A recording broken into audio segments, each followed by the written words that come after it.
Zita ndi messenger, ndiye wandaironga naye zvinhu zvoupenyu, ndiye wandaiplana naye ramangwana redu. Chakanaka chakanaka, ndiye akarunga munhu. Ndakatozongonzwa kuti akaenda nemumwe munhu.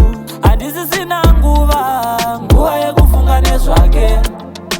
Handisisina nguva yekutaura nezvake. Handisisina nguva yekufunga nezvake mwana uyu. Handisisina nguva yekufunga nezvake. Chiko chandakatadza ini, chandakareswa ini, chandakakanganisa, chaita kuti nhasi iye afunge kundiwachisa. Ndiye akangoenda akati achadzoka.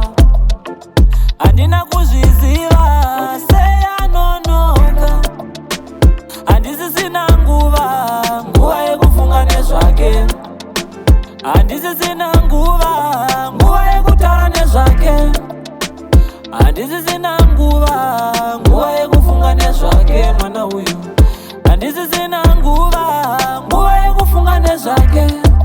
Pfungwa dzakange dziripo, shungu dzanenge ndinadzo, kuti achinge aripo ini handingazombochema kare. Ndizvo zvakandisimbisa, zvakaita kumba ndizomuintrodusa.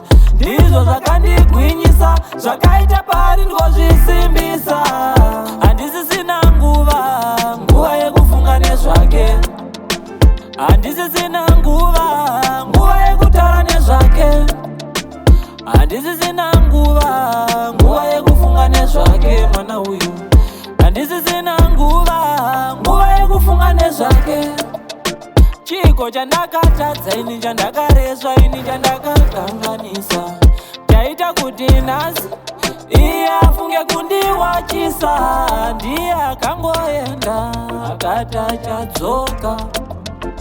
Handina kuzviziva sei anonoka. Handisisina nguva yekufunga nezvake. Handisisina nguva yekutaura nezvake.